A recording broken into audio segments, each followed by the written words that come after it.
So basically what's going to happen is I'm going to record this live stream here.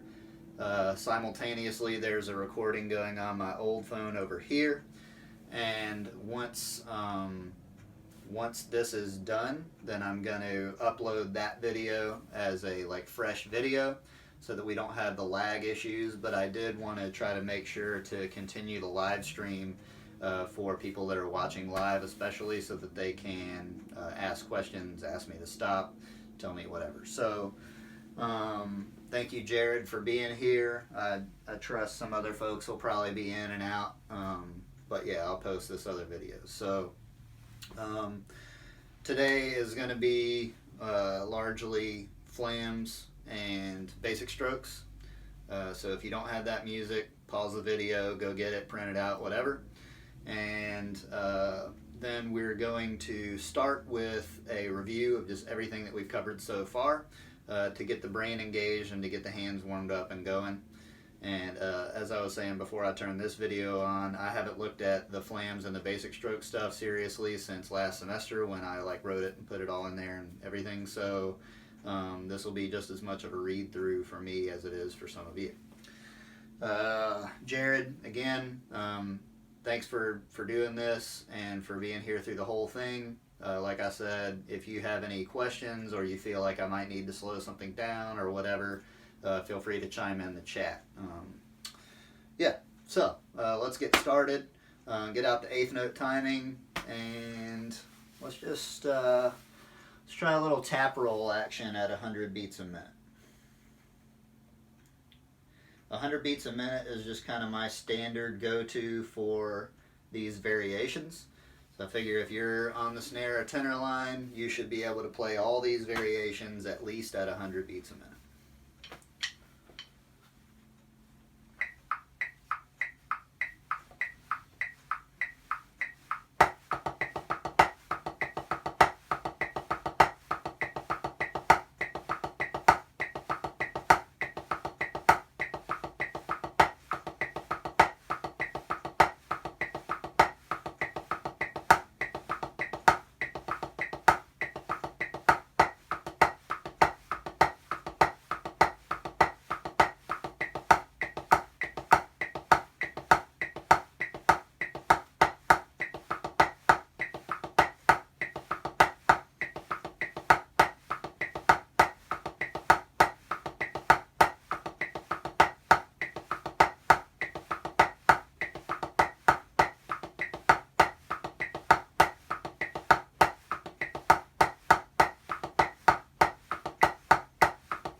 Okay. So let's talk grids for just a second while I've got you guys and gals, or gal. Is there more than one girl on the line this year? Anyway, so in grids you typically have what's called a 4-2-1 grid. What we just played was the 4. So that's 4 of each pattern once. Typically when you do a grid, you'll do 4-2-1. So you do the 4 per pattern once, and then you do the 2 per pattern twice, and then you do 1 per pattern 4 times. So I didn't want to overload everybody's brains and stuff, especially like the upcoming freshmen and all that.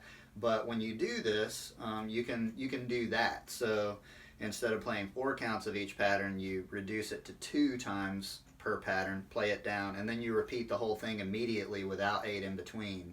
And then you do one iteration per pattern all the way down, and then repeat it 3 times. So you play it 4 times in a row without a tap off in between. So what I'm going to try is if we just did the 4, I'm going to start at the 2 with flams on the accents. So we'll play two patterns per variation, and then we're going to immediately repeat back to the top and do another 2, and then we'll do 1 pattern of each and do that 4 times. So this might go quickly for some of you. I'm just doing this to introduce that concept, not necessarily to try to get you to do it perfectly today. So I'm just throwing this out there as like a bonus material, I guess. So flam on the accent, starting on the 2s.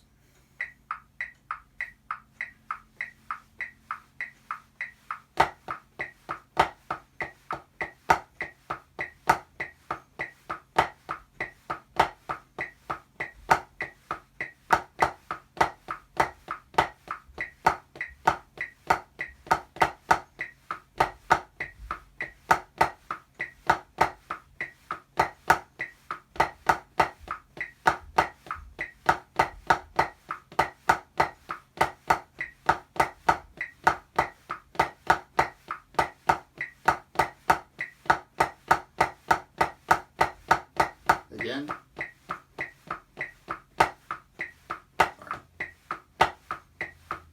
Ooh, sorry. Again, 2s.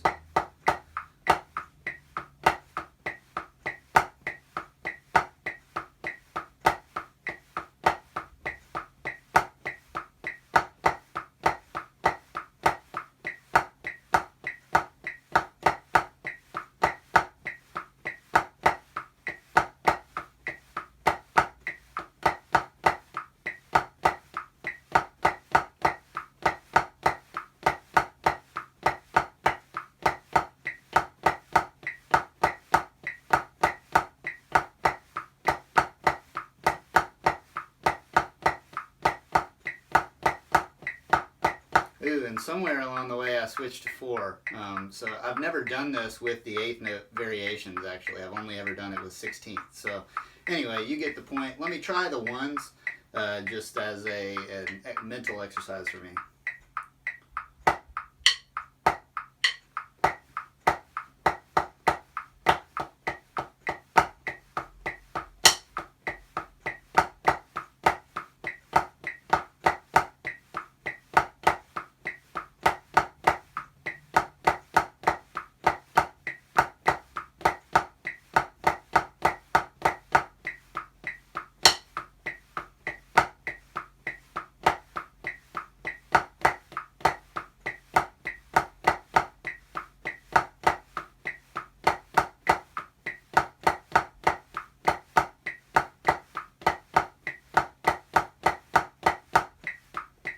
Alright, so that was half the 1s. I only did it twice, but I don't want to take up too much time. So the way I explained that, did that kind of make sense, Jared? I know I made mistakes in there. But.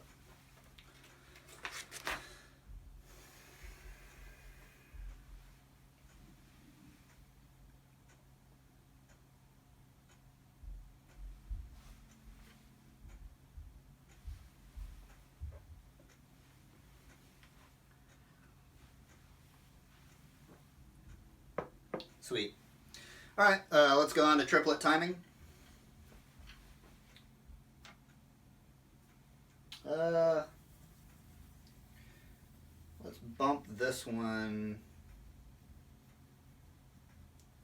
Let's take this one at 90, just to make sure we get everybody in here on it. And then we'll do a variation that is not on the variations sheet, but it's kind of the opposite of the tap roll variation. So instead of the pattern that you see on the page being the accent, and then everything else is like a roll underneath, what we're going to do is play everything the same volume, and you're just going to diddle the note that is on the page. So variation 1 would be alright, digga-dick, digga-dick, digga-dick, and then variation 2, digga-dick, digga-dick, digga-dick, digga-dick. Again, you can do the 4-2-1 idea with triplets as well. in the same fashion that I just explained the eighth note one. So you do it once through with 4, twice through with 2s, and then you can only do 1s on this one, on 1, 2, and 3, and 6, 7, and 8. You can't do it on 4 and 5 because those are 2-beat patterns. So anyway, hope that makes sense. Typically on a triplet 4-2-1, you'll only do 1 through 3. And typically in a 4-2-1 on 16th or 8th, you'll only do 1, 2, 3, and 4. We kind of just do it on steroids at West Springfield in terms of learning all the variations, because I think that it's good for you. So let's do triplet timing with diddles, not tap rolls, at 90 beats a minute.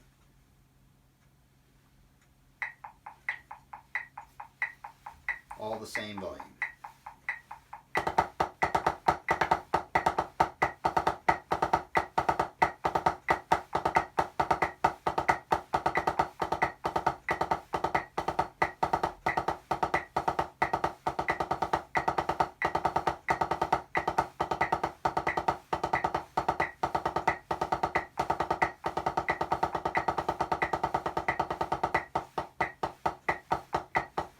Let's try it again.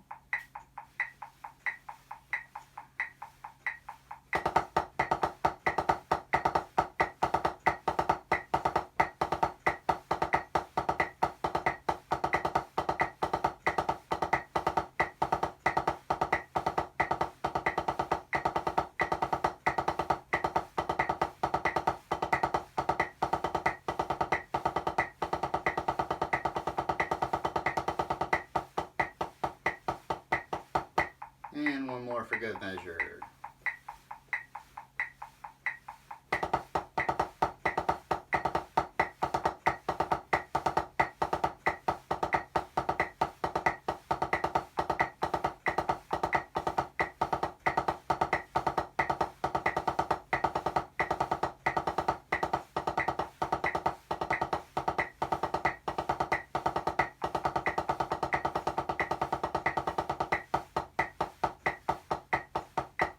Cool. I may have done 6, 7, and 8 in a different order in the first 2 times we played that. Hopefully I played it right.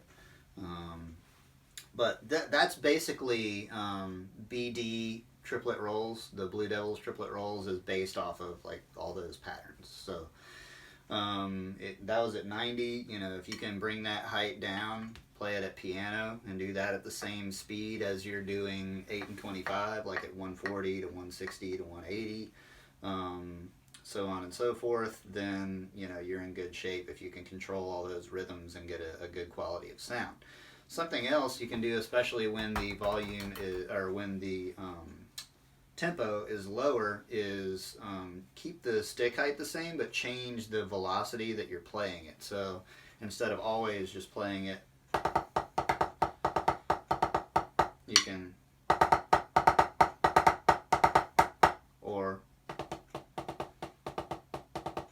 and it becomes a really good touch exercise where you're playing the same height but you're varying how loud you're playing it. When you do that, when you move the stick faster, as I always say, and y'all are tired of hearing it, I'm sure, but when you move the stick faster, don't turn that into a downstroke. Still rebound just as quickly, react to the stick just as quickly as you push it down. Does that all make sense to you, Jared? When I wait for you, it gives me an opportunity to drink coffee.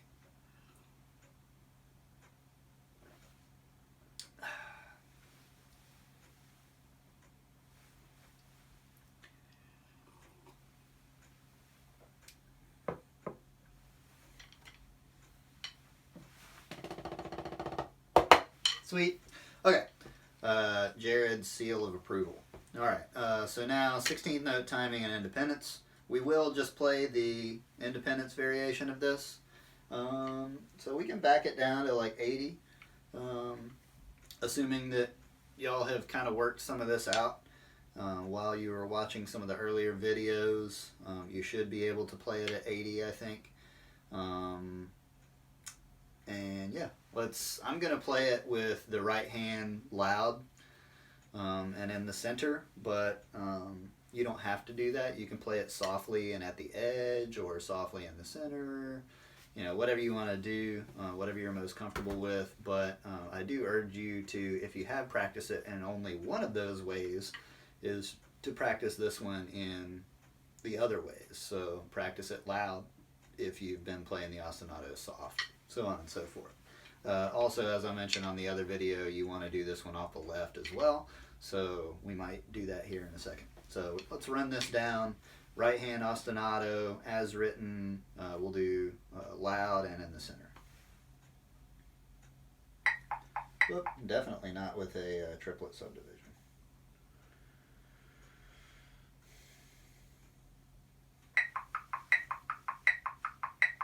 Put the thumb, put the thumb.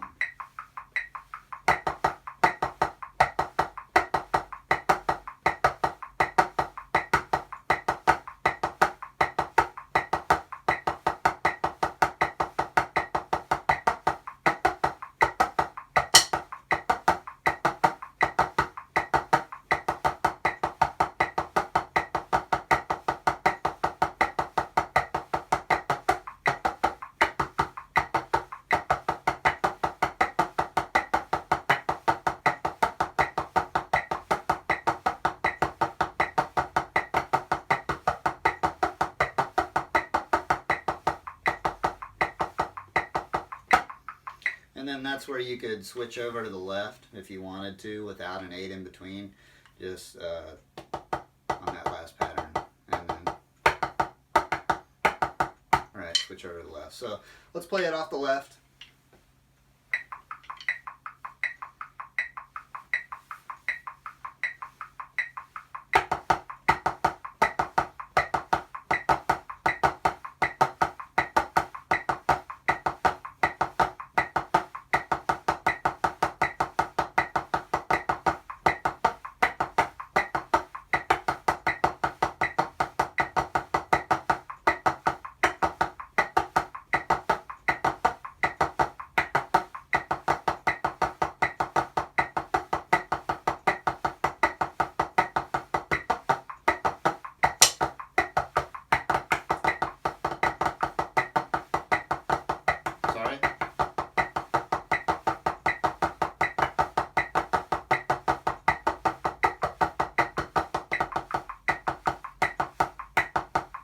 So not a perfect run. I don't typically play this stuff this slowly, so I'm really having to think about each note way more than I typically would. So it's good for me, and it's good for you guys to see me kind of struggle through some things as well. Caleb, if you're watching this, I know you'll probably notice that my threes were having a little bit of a decay as well. So that's another way you can practice this. It's having that da-da-da, da-da-da kind of relaxed, and then working in the where you're literally rebounding every note to the same height. What's up, Ethan? Good to see you.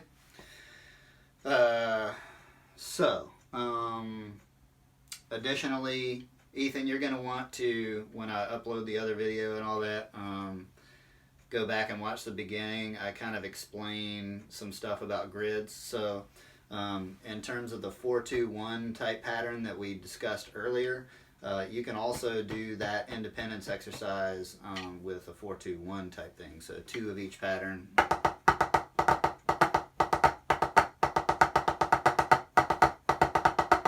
And then 1 of each pattern.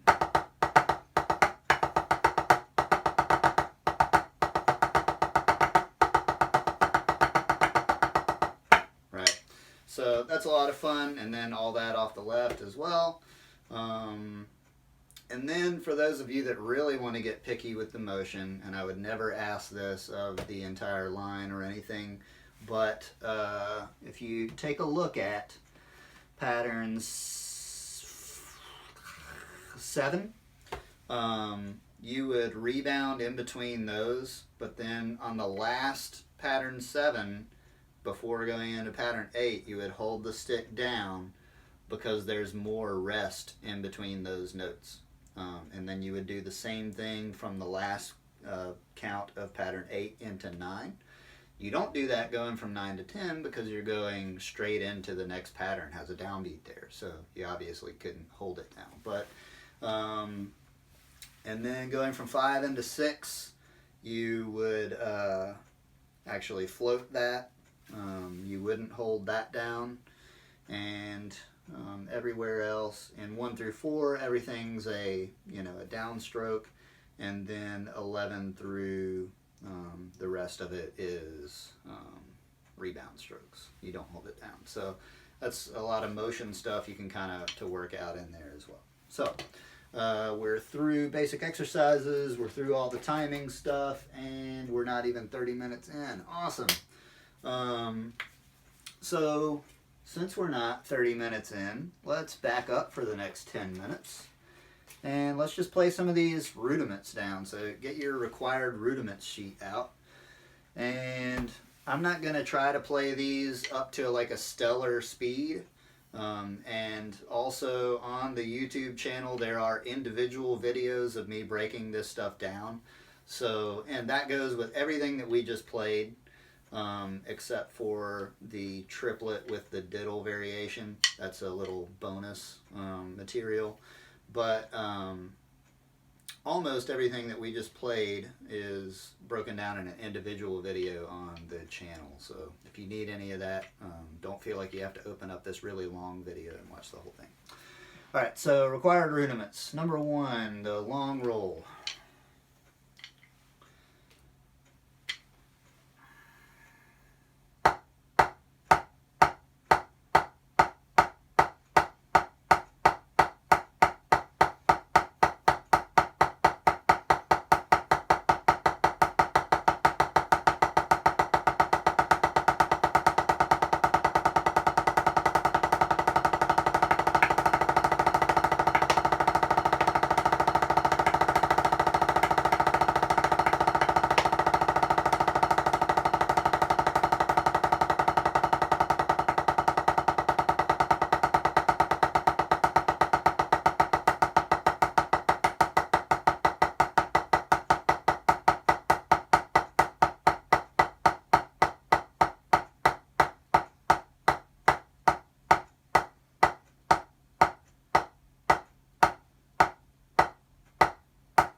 Okay, so some things to consider when you do these breakdowns are to try to take the same amount of time speeding up as you do slowing down, and also when you get to what your top speed is, maintain it there for at least a few seconds to show whoever's critiquing you whether you have the ability to actually control the rudiment at that speed. So you never want to play faster than you can just be in complete control when you do a rudiment breakdown. When playing it for other people. In your individual practice, you should push that limit like maybe 2% of the time, but otherwise stay in a no-fail situation. All right, let's do the 9-stroke roll.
Okay, so another thing is in terms of taking the same amount of time to speed up and slow down, you also want to end at the same tempo that you started at. So this requires you to record it, watch it back, clock the tempos, and that way you can start to teach yourself to become sensitive to those things. I haven't worked these things out as actual breakdowns, like in a serious fashion, since I was getting ready for my audition for the Old Guard in like 13 years. So I'm still a little rusty, but I'll do the best I can for y'all. The rough, the isolated drag. Also, those clicks I was doing, you would not do those audibly. I'm doing that as a rehearsal tool for us, but that's kind of what tripped me up on the way back down, is I was having to do those out loud. So, typically you would not do those audibly.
Good.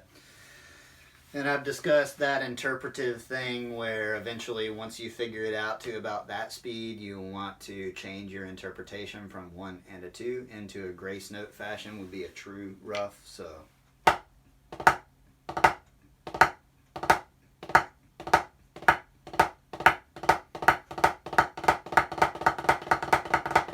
blah blah blah, so on and so forth. Single drag tap.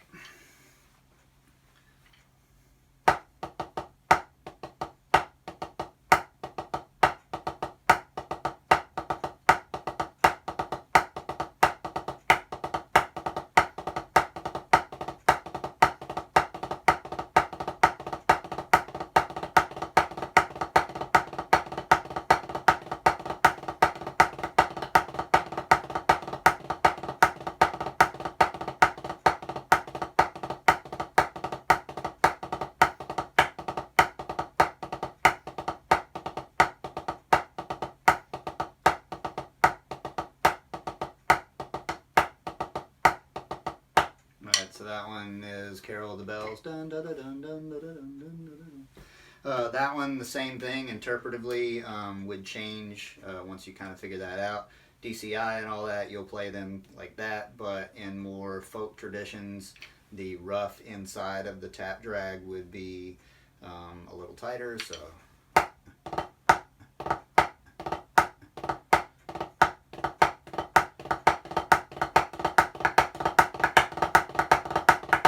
so on and so forth.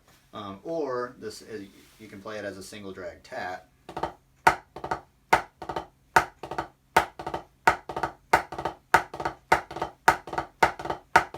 Which stays duple. Zip, chop, zip, chop, zip, chop. Paradiddle. We played a million of these, haven't we?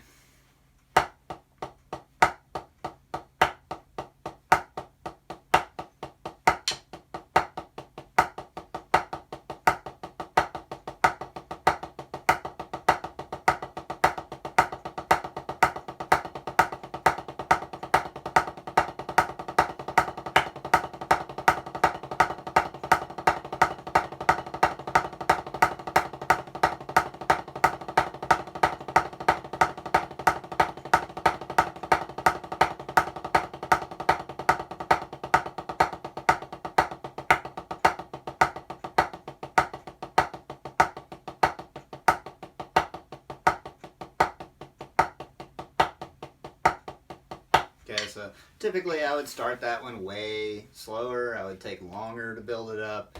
longer to slow it down and end way slower. Kind of just doing this as like a Cliff Notes thing for you guys right now. So now we're 30 minutes in, so I'm going to make a note that we got through the paradiddle, and then maybe on the next video that we do, we can get the rest of them in. So, Ethan, are you going to stick around this whole time? If so, I'll go ahead and mark your name down.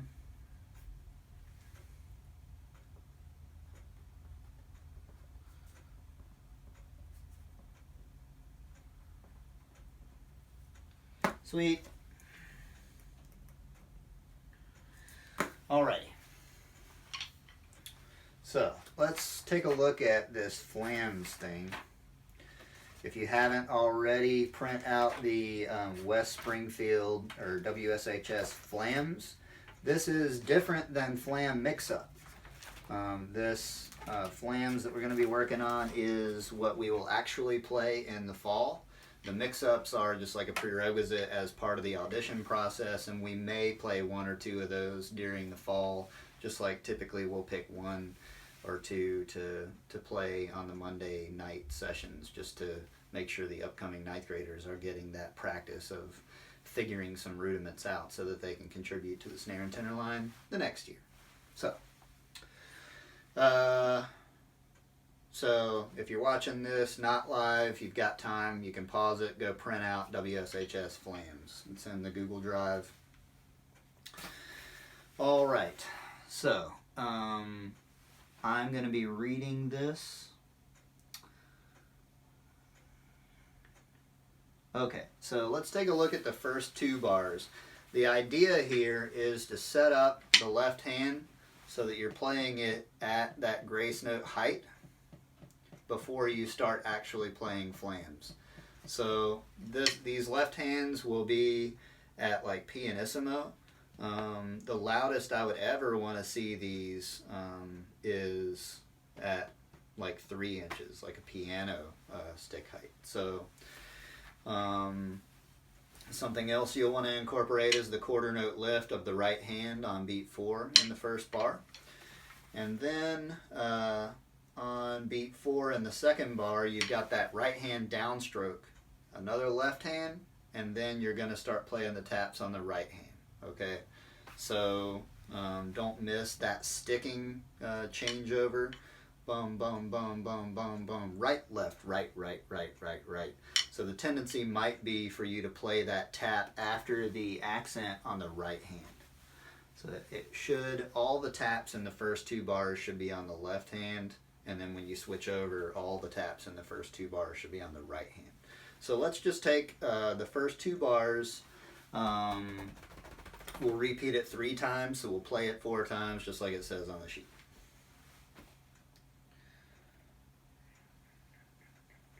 Let's do it at 90. If y'all are clocking this stuff and keeping track of it at home. Let's do it at 80. I really want the focus to be on those low notes being really low.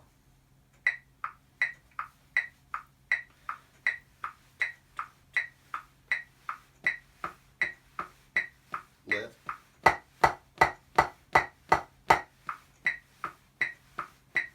Lift. Lift. Lift.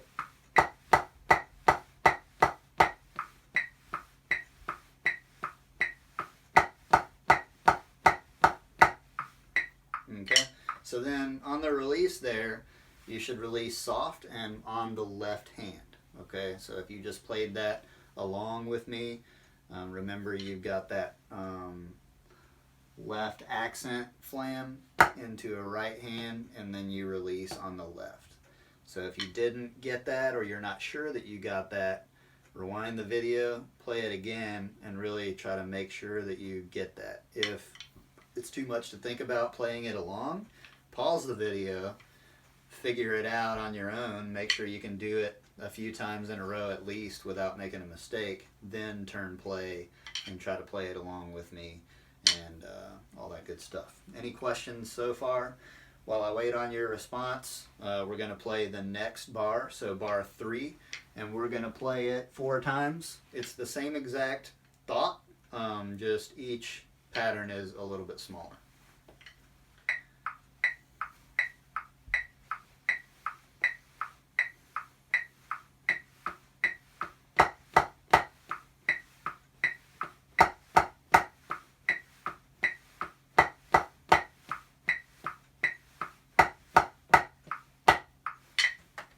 Okay, so this is like the first quick upstroke in this thing was where we just released.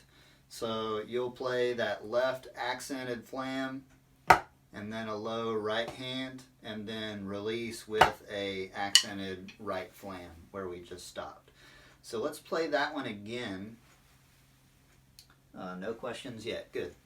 So let's play that bar 3 again the same way we just did, but again the constant theme here that I'm not going to explain each time is like if you're having trouble with it or you're not sure if you caught a detail or not, stop the video, work it out on your own, rewind it, play it along to the video, and make sure that at each stage you can do it like 3 or 4 times without messing it up specifically. So you continue the quarter note preps and all that, but then on this transition from bar 3 to 4, you've got that quick upstroke into the right hand flam, keeping that left hand nice and low.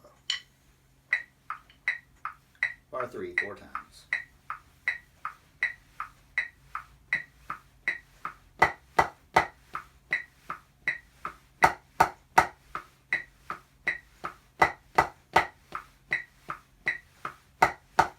Right. Okay, cool. So I anticipate us actually playing it pretty slowly for a while. Unless you guys just show up to the next in-person rehearsal and everyone is able to do these motions and control the tap height down and all that, then I'll be like, all right, cool, we're ready to speed this thing up.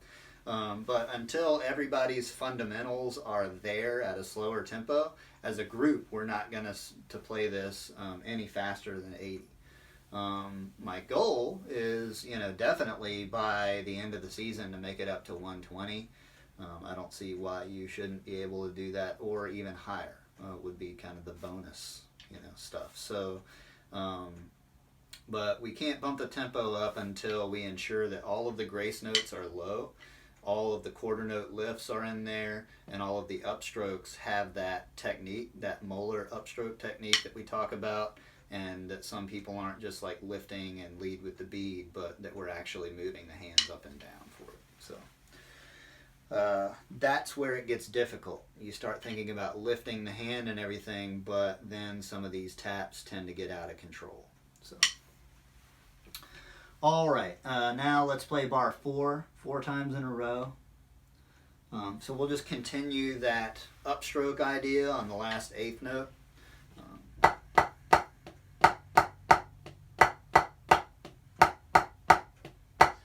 And another thing to think about throughout this whole thing is when you have consecutive accents on a hand, you don't want to downstroke those.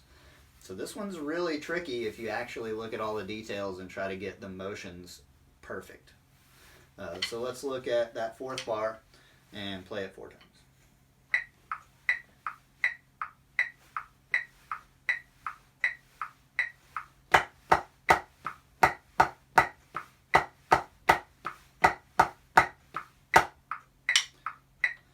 Okay, so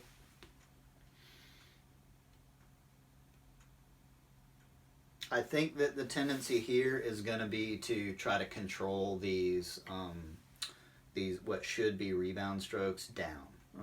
If you're thinking about the upstroke and keeping the hand low and all that, pretty sure we're going to have that issue.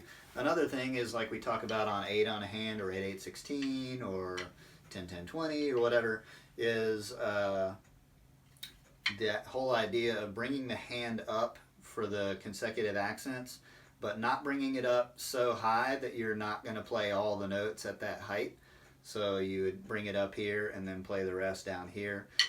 All that same stuff applies on these rebound strokes. So, we are trying to get a full range of motion here, but don't play that first flam accent thing louder than you're going to play the flams after it. And of course, another aspect, and I hope you guys are writing these things down so that you will be able to remember them and specifically focus on them one at a time as you individually work on it.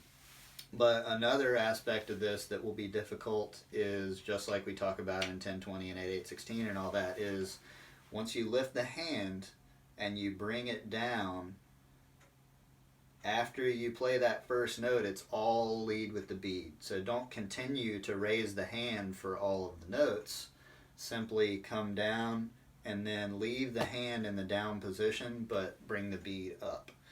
So I know that I've said that a lot, especially this past year, and I want you guys to translate and transfer that into this flams exercise on the consecutive things. So let's play bars 1 through 3 together in context, and then we'll play bar 3 and 4 together, and then we'll try to play 1 through 4 as one big chunk.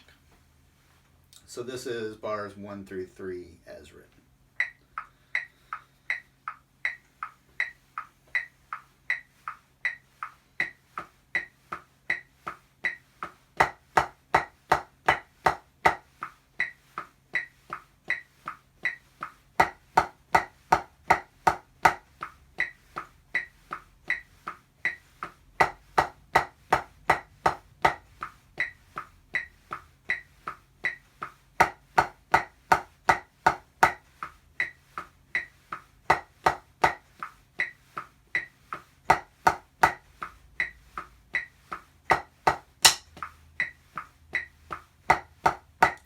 Right. Yeah. So that's that. If you need that again, pause it, rewind it, whatever. Now bar 3 and 4 together.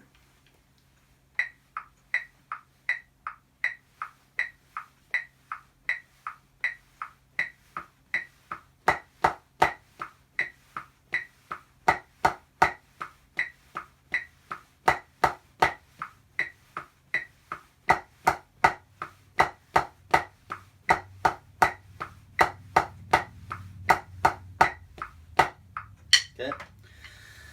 And now let's do 1 through 4 together.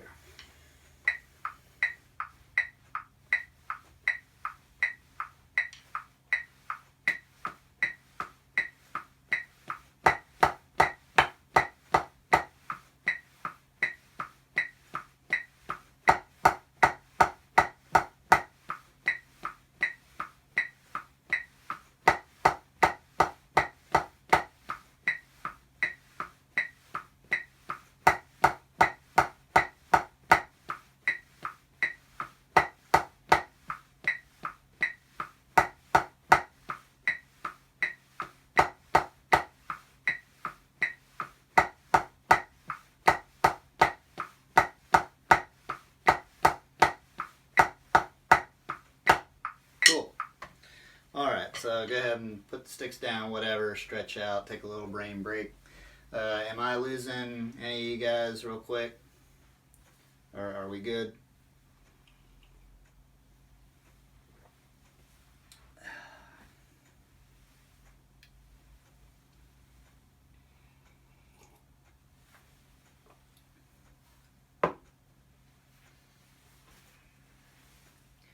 I wish it put a timestamp on these responses. Okay, good.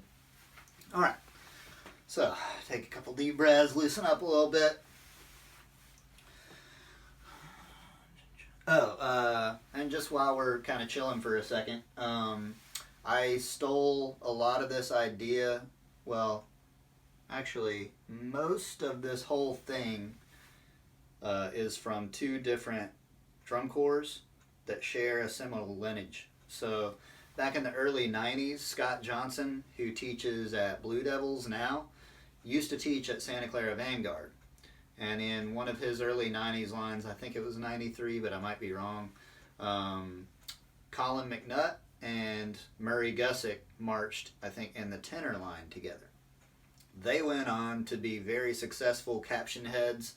Murray taught at Vanguard back in the early 2000s and stuff when I like idolized that drum line, and still I think Santa Clara Vanguard 2003 is like my favorite drum line of all time. And then Colin McNutt went and taught at Madison Scouts, and then he's at Cadets now, right? And then I think he was at Madison Scouts in between there somewhere. So, but they kind of quote each other back and forth a good bit. Like, especially McNutt will say, like, hey, we're doing this basic strokes thing, we're doing this, we got it from Murray and whatever. So they're good friends and all that.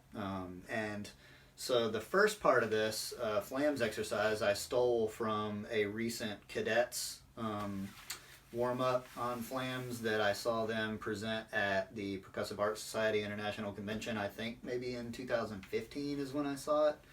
And then this second part comes from a really old Vanguard SCV exercise, flams exercise.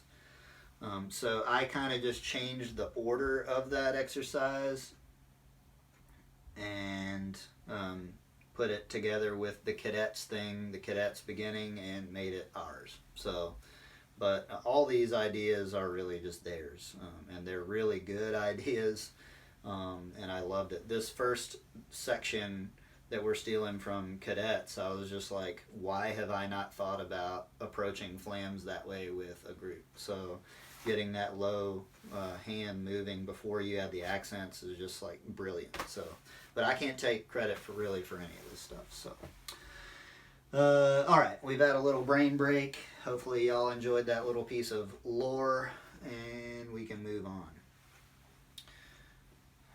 So,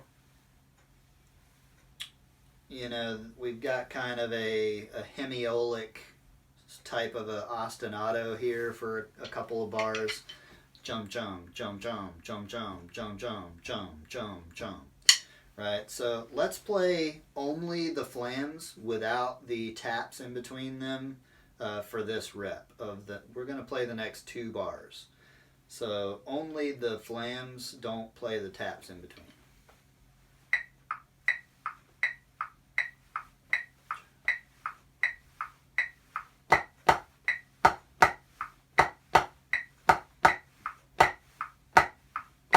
Alright, so we're going to do that again probably a few times, but something that I want to drive home is typically I would say as soon as that preceding flam is done on one hand, start the lift for the other hand. So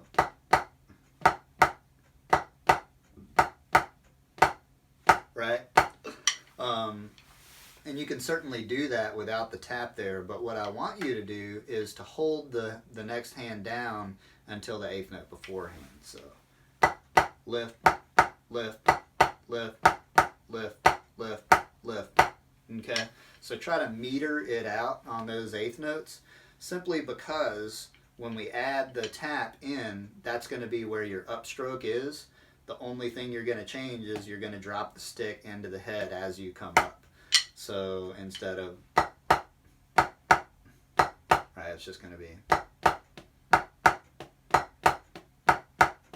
and we're trying to leave those low taps at the grace note height as well. So you're literally just like dropping it in as you come up. But when I say drop in, you still should rhythmically place it exactly where you want. So let's do that again without the tap, and time your lift to be where that tap would be.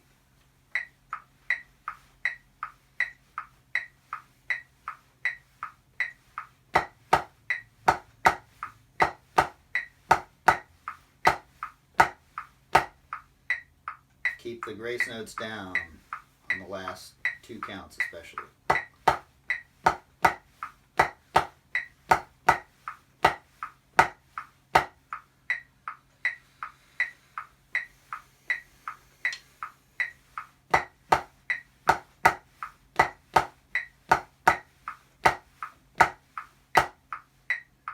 One more on this.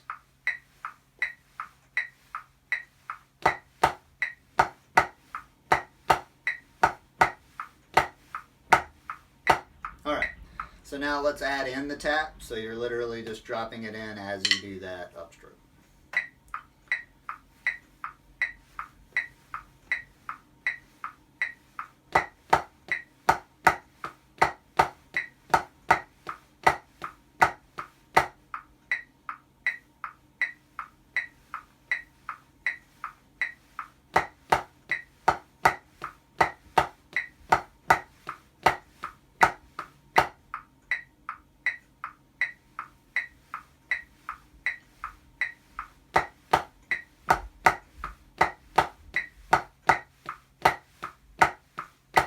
Okay. So, now what we're going to do is slowly get flams closer and closer together and try to incorporate the idea that our hands have worked on up to this point in the exercise with those taps in between, being accountable to keeping the grace note down.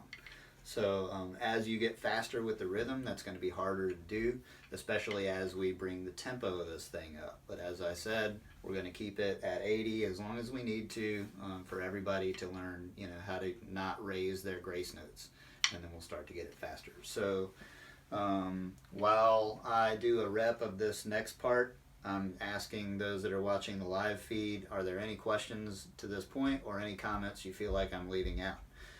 So we're going to play bar 7, 8, 9, and 10. You got quarter notes into quarter note triplets, into eighth notes, into fivelets, and then back down.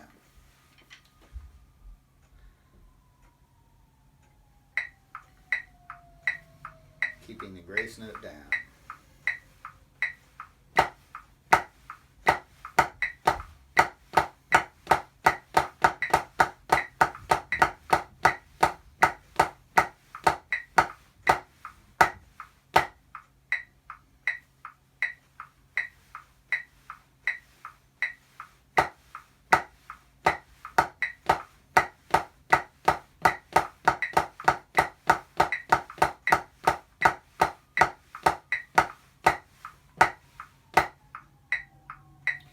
So some things to be careful about is rushing the fivelet. I feel like the tendency typically is to rush the fivelet and or to play the fivelet rhythm too fast but leave a gap in so that you're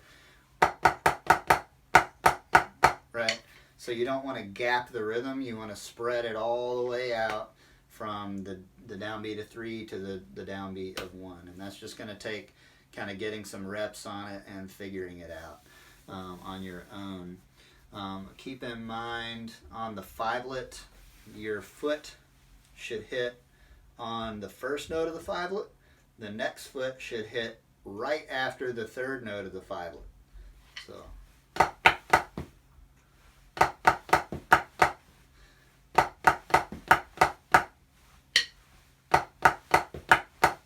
And I'm kind of distorting the rhythm right there to kind of just show you that, but that's kind of how that works.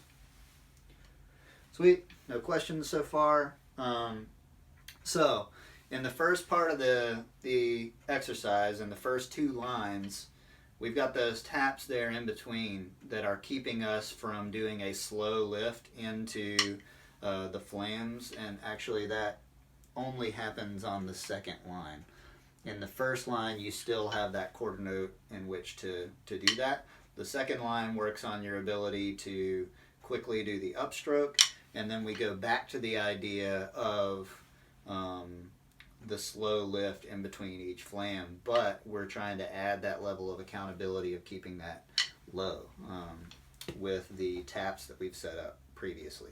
So it goes from the quarter note lift idea in the first line with the setting the low notes up, and then the second line is doing a quick upstroke while still keeping the taps down, and then we go and we try to put both worlds together where the grace notes are left down but you're doing a prep using up all the space for all those flams.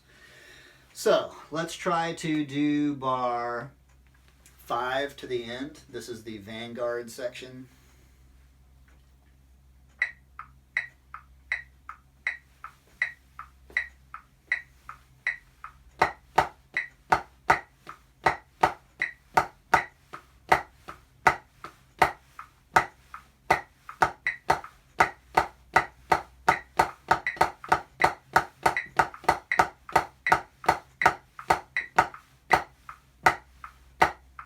again.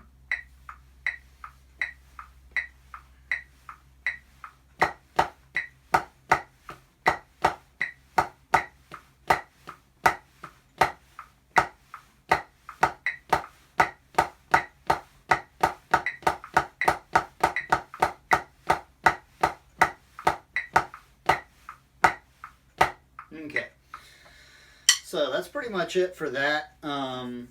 If I wanted to be really picky going into that section, I would have you lift on the 8th note prior, since that's what you would do going from the previous section into that.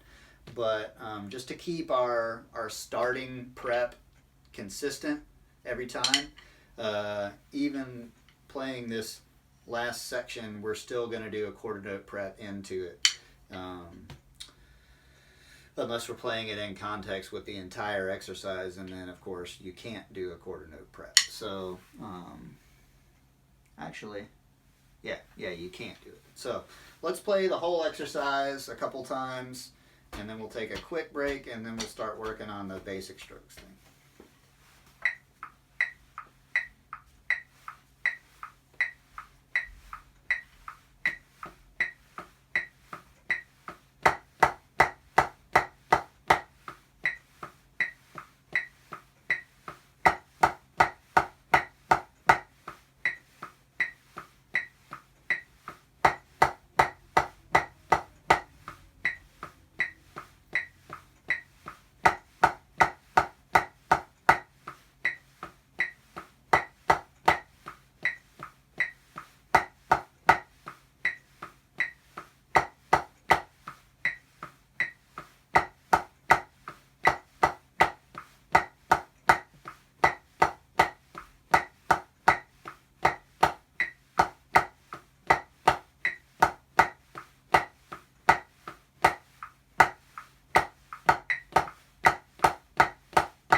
So a quick note, something else that I think some of you might be tempted to do is when you've got these consecutive flams on a hand,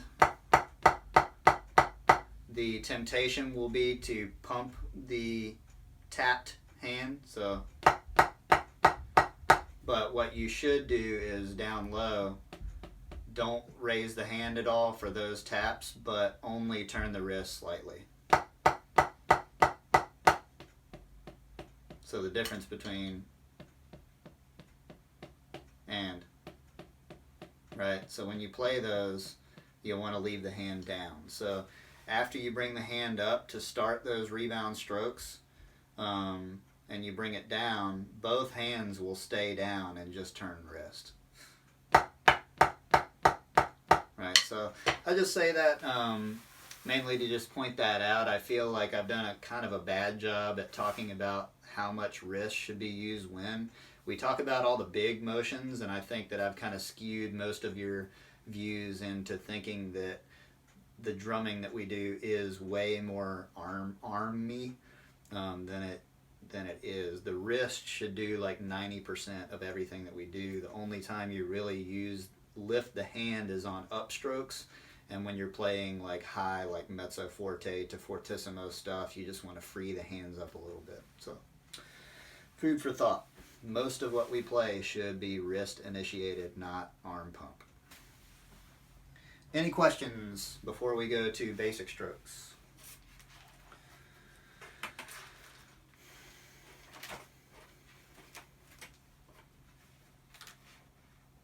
If I can find it, I'm like scrolling through Roly-Oly and stuff right now. Sweet.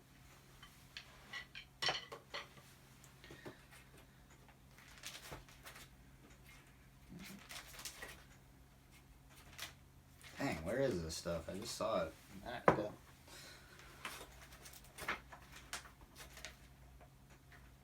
Got flams. 10, 10, 20, triplet diddle, capital spree, basic strokes. Alright.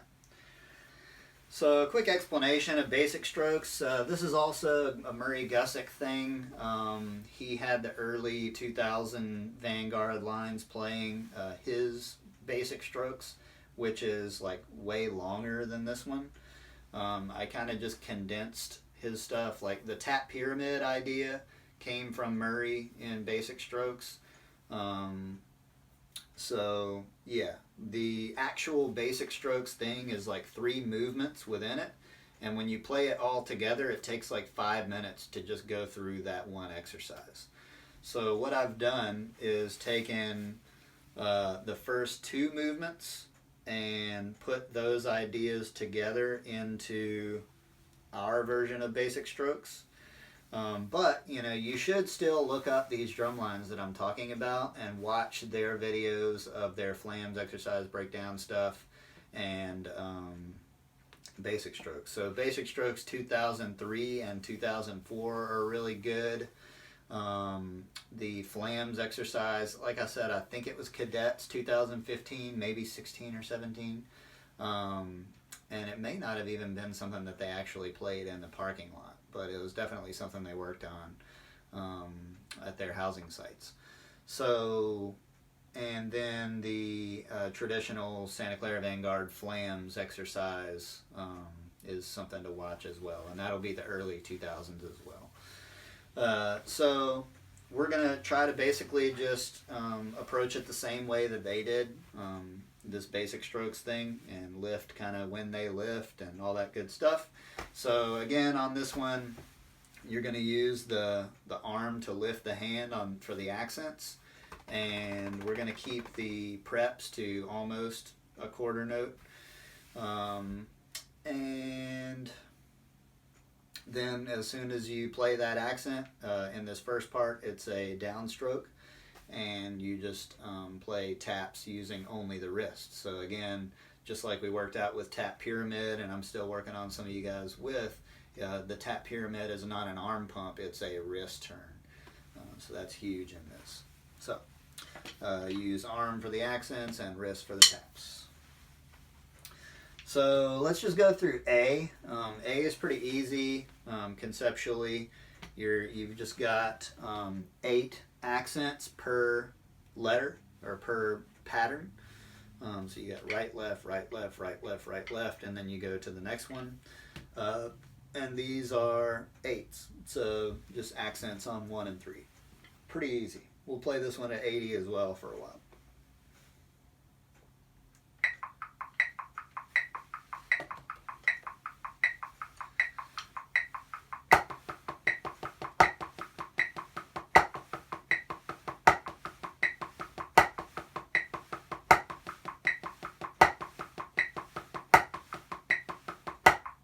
Okay, so for our purposes, we're going to play it at 80. You might want to, whoever you are, might want to slow it down to like 60.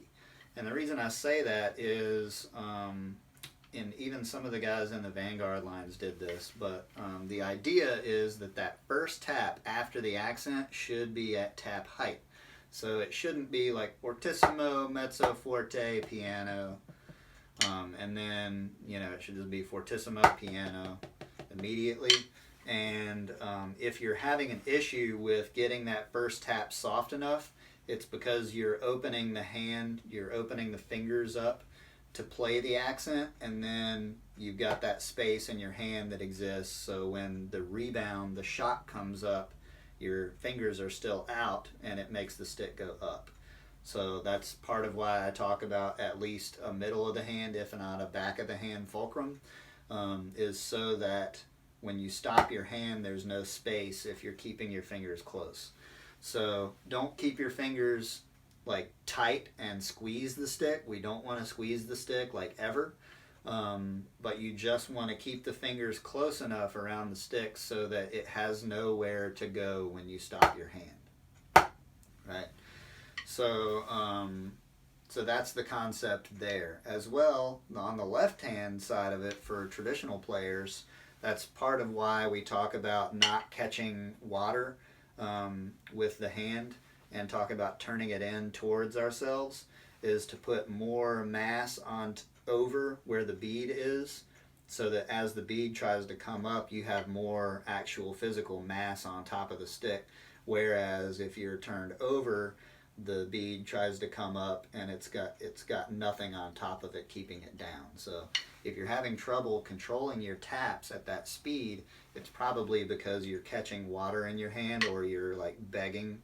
You want to turn your hand in so that your thumb and your fingers are on top of the stick.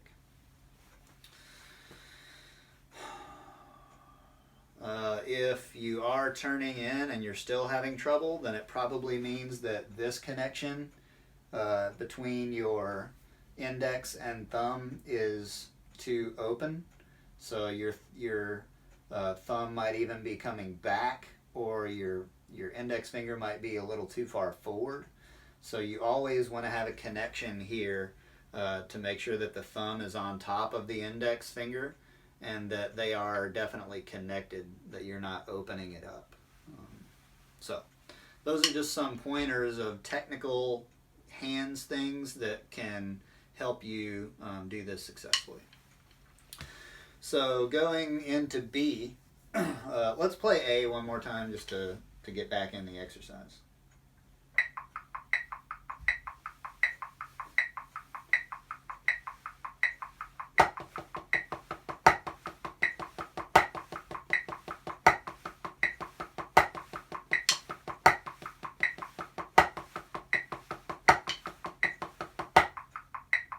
Okay, so B. B, instead of playing an 8 pattern, is a 7 pattern. So each letter we're going to take away 1. So C will be a 6, D will be a 5 pattern, so on and so forth. So we're going to just spend some time breaking this down rhythmically. I want you to play 2 counts and stop. So it'll be 1 E and a 2 E and 1, or 3 in this case. So you would play that left accent and then end with a left tap on where your left foot is. We'll slow this down.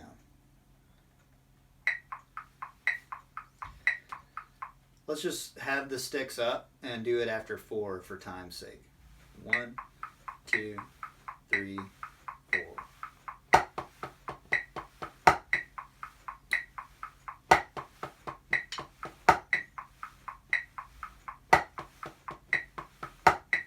Okay. And on this one, I do want you to start lifting on the downbeat just for our brain's sake. Don't try to start lifting on the or anything weird like that. And let's try that again. Ready, play. Right, right, right, right, right, right, right, left, left. Right, right, right, right, right, right, right, left, left.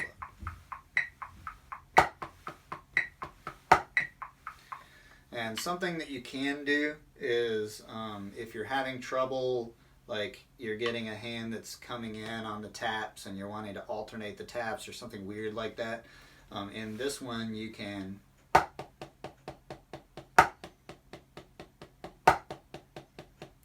instead of leaving the hand down and re-prepping. So that way you're not trying to think about too much and your other hand isn't tempted to come in early because it's down there where the taps are going in. So now let's play the next 2 counts. So it'll be 3 E and a 4 E and a. So you'll end with 2 right hand taps.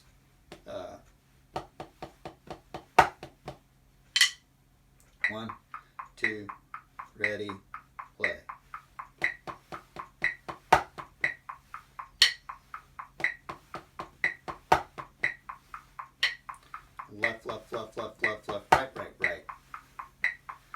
left, left, left, left, left, left, right, right, right. Sorry. Left, left, left, left, left, left, right, right, right. Left, left, left, left, left, left, right, right, right. Okay, so now we'll try to put those two together. So we'll play all of the first bar of B. 1, 2, ready, play.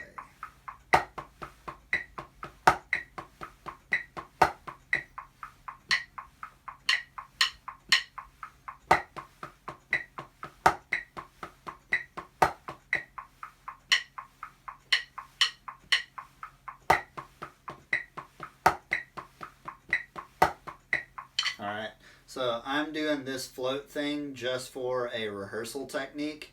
When we actually play it, we're going to control the hand down in between and re-lift. I'm just taking that out of the equation for demonstration purposes and as a suggestion for something that you can use to just get the rhythmic idea down and then mix in the control down and the re-lift. Okay, so let's play the first two counts of the next bar. So we got right, right, right, right, right, left, left, left, left. 1E and a 2E and a 3.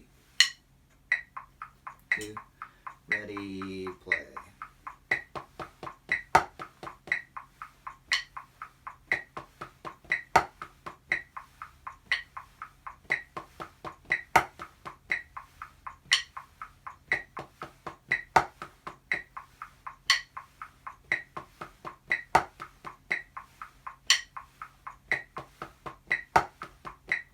Okay. And moving right along, let's play counts 3 and 4 of that second bar of B. So left, left, left, left, right, right, right, right, right. 1, 2, ready, play. Left, left, left, left, right, right, right, right, right.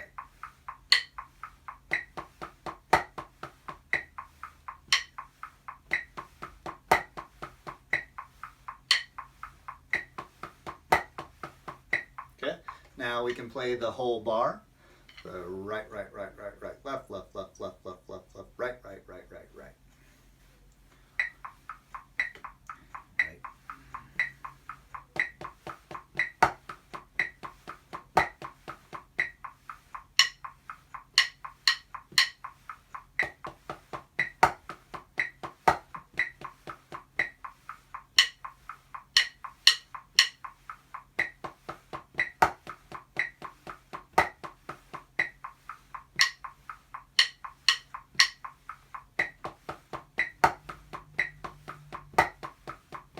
Okay, so now let's try to play the first two bars of B together. 2, ready, play.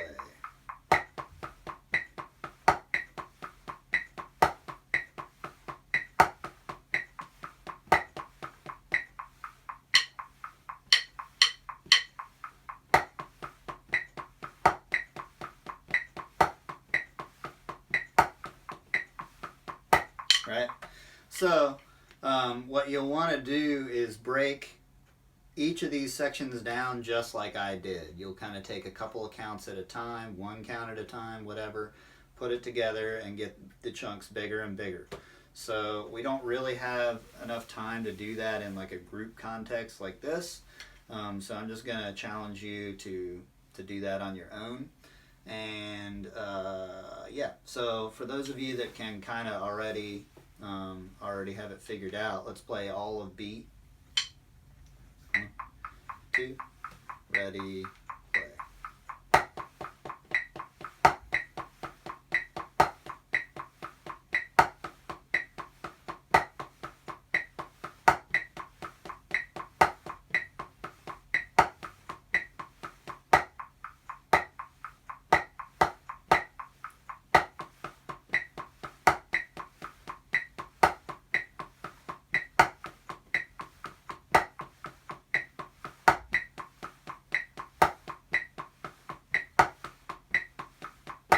Okay, and a word to the wise, you look at every other one, and actually it's true for all of them, you find the halfway point, and for like B, D, F, all those, every other one starting on B.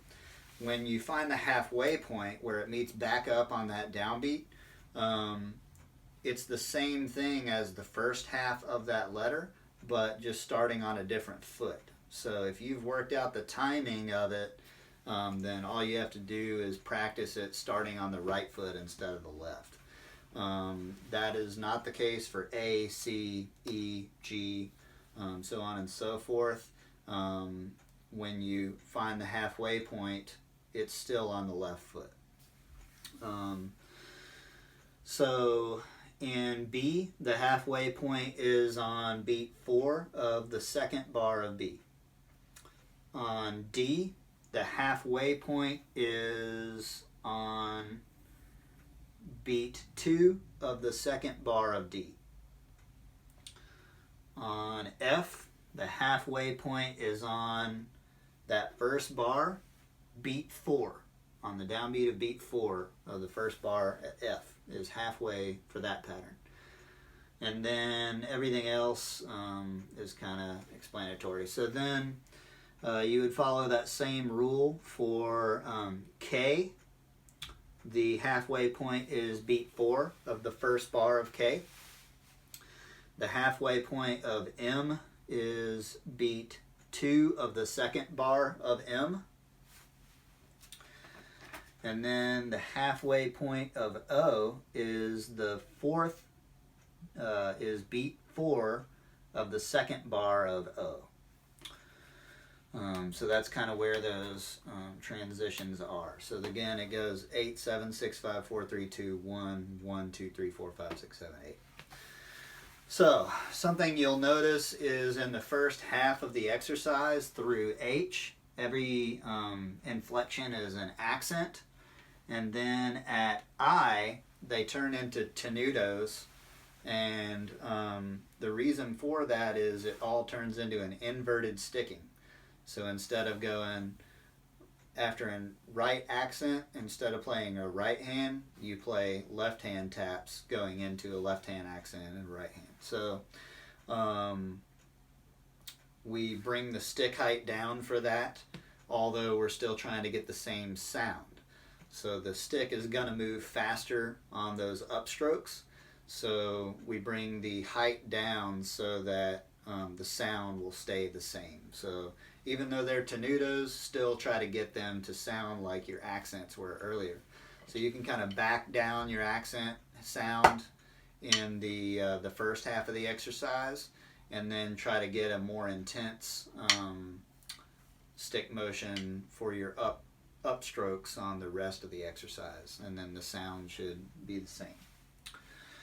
Lance, you will want to go back and watch what you weren't here live for, just to say that. And I'm going to go ahead and cross your name off of the list so that I'm not following up with you. I trust that you'll watch the rest of this one, as well as the beginning of it. So, in I through J, we won't have to worry about any kind of preps at all, because you're just going to be playing taps into accents. So in that way, it's easier. A through G, like we're really going to have to spend some time working on when people are going to lift and all that kind of stuff. So let's play C. Yeah, I'll just play it slowly.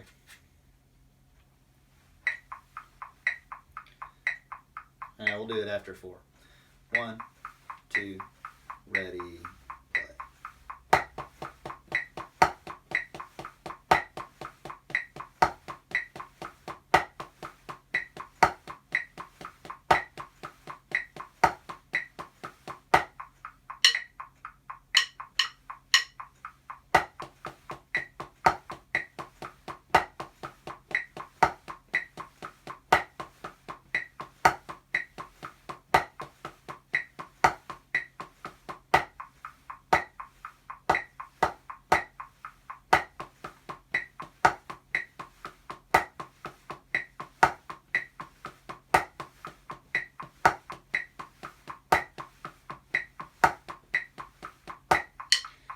Alright, so just showing you different ways that you can practice the lifts on those.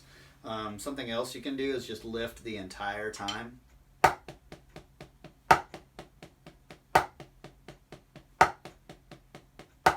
So the order that I would suggest that you practice this in to set you up for kind of a no-fail thing is first practice the first half of the exercise like this.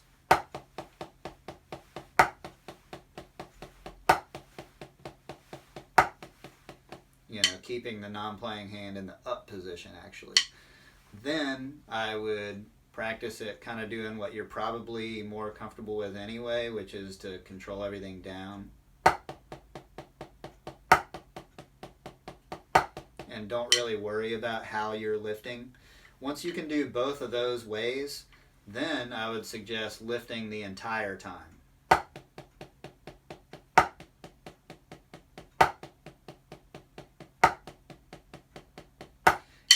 Each one of these times, make sure that you're keeping the taps down and that you're turning the wrist for the taps and not pumping the hand that's playing the taps.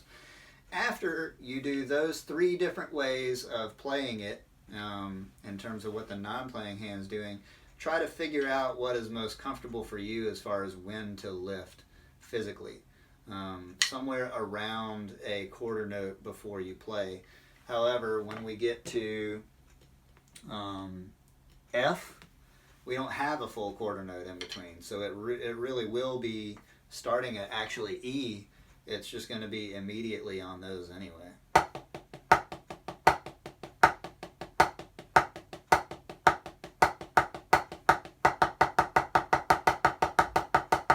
Alright, so just pointing out those different ways that you can practice the non-playing hand in order to add kind of a layer each time until you're really ready to like focus on the timing of that prep.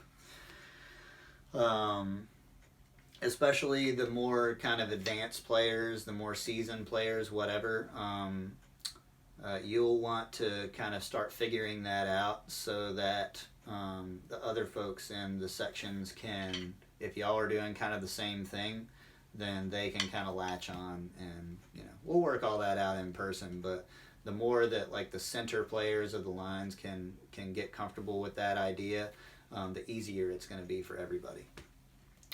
Now D. Let's just take a couple of counts on this one. So 1 E and a 2 E and a 1. 1 E and a 2 E and a 3 actually. 1, 2, 3, 4.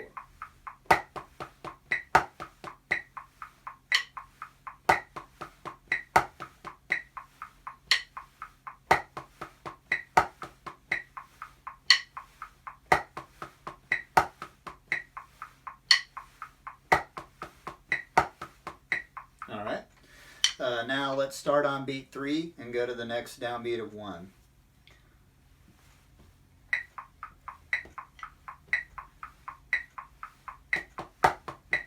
Left, left.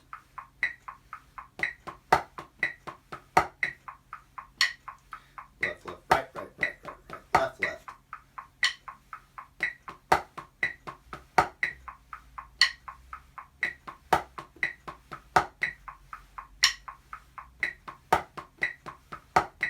Okay, and then the next count is just all taps. And then after that next count, the whole thing starts over again. You're just on the right foot instead of the left.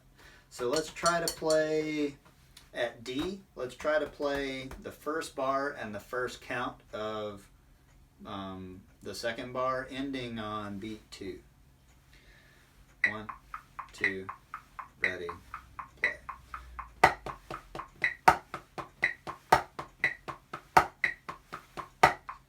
1, 2, ready, play.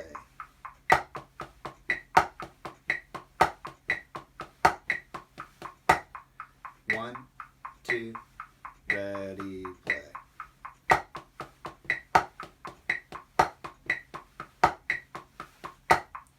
1. Okay. Now, let's play that same thing, but start on the right foot. So it's still going to be after 4 on the Met, but instead of starting your left foot or before you play, start the right foot. 1, 2, right, left.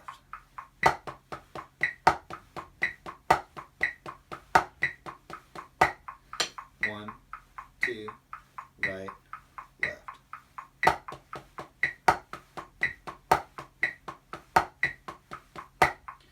1, 2, right, left.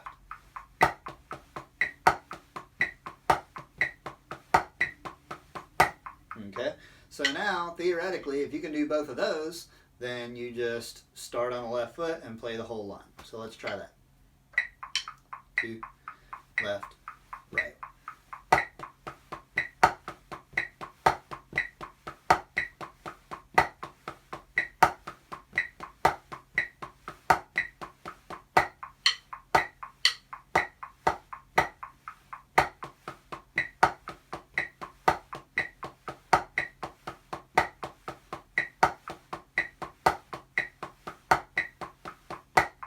Okay, so anybody that's watching live right now, am I losing anybody? Do you think I need to explain anything further? What's going on?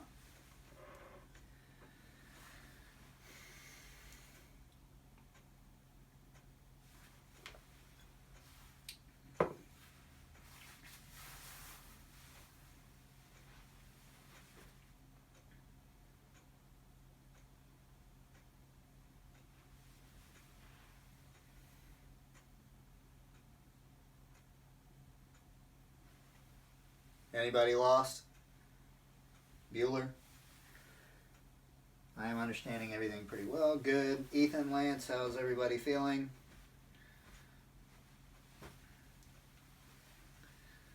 All good, good. Sweet. Okay, well, we only have a couple more minutes before it's 11:30. And, I mean, obviously we could spend way more time, like, really breaking all this down and all that. But I feel like, you know, you guys have enough experience that I can trust you to actually do a lot of that on your own. And I hope that you've kind of done some of that before this session and that this stuff's just really easy for you.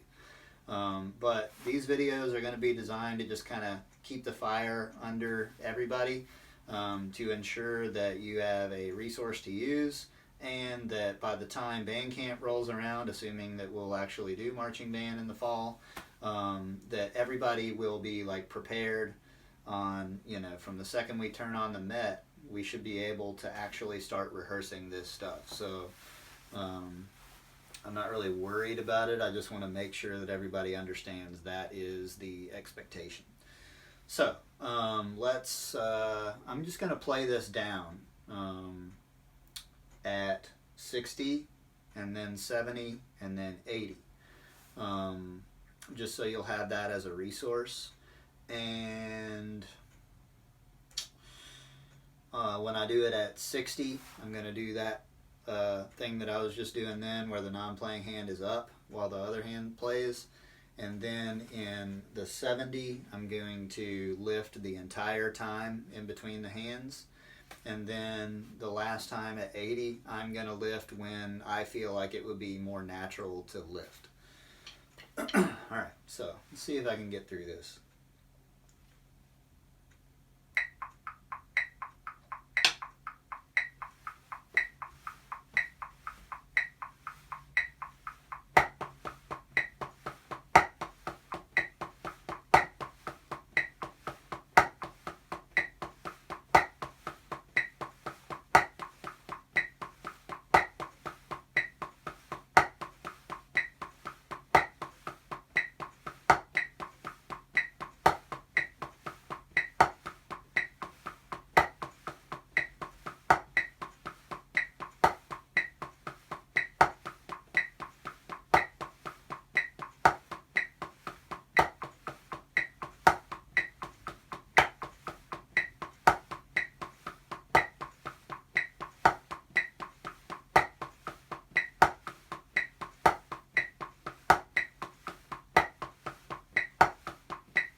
Sweet. Now at 70 with a continuous prep.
Did I skip the second to last pattern on that one?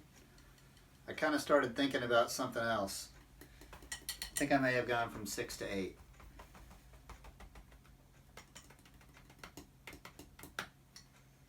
Even if I did, I'm not going to play it again for that. I just want to know. Or did I play it right?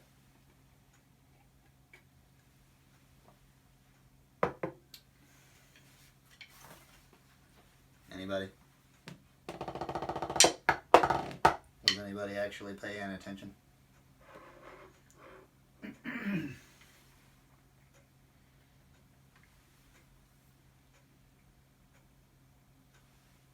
Okay, sweet. Glad I played it right.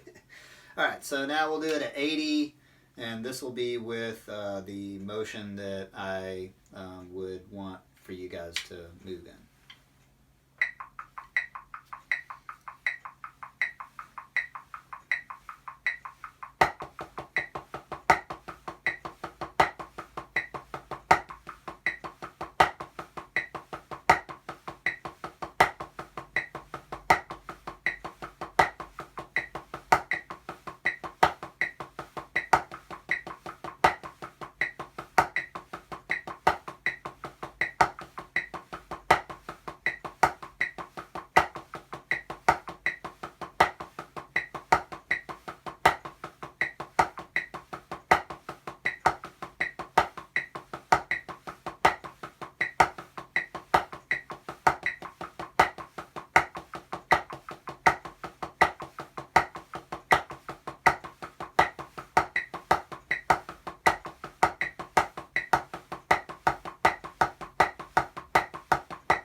Sweet. So, I'm just trying to get you guys to play a little bit longer exercises each year. I think it really helps, obviously, as just demonstrated to me, to work on your ability to focus for longer periods of time instead of just using real short exercises over and over again with 8 in between. It gives you more opportunity to play more and have me talk at you a little bit less, especially later on in the season when we're kind of just doing reps and you're figuring it out. So in my opinion, like the spring is for shorter exercises, like the basic exercise sheet and all that kind of stuff. And then we're kind of slowly just getting you guys to think longer and longer periods of more intense focus. So, the thought other than that is giving you time to focus on one thing at a time. So for a while we're going to work on like the tap sound, and for a while we'll work on that first tap after the accent. For a while we'll work on the how you're going to prep together.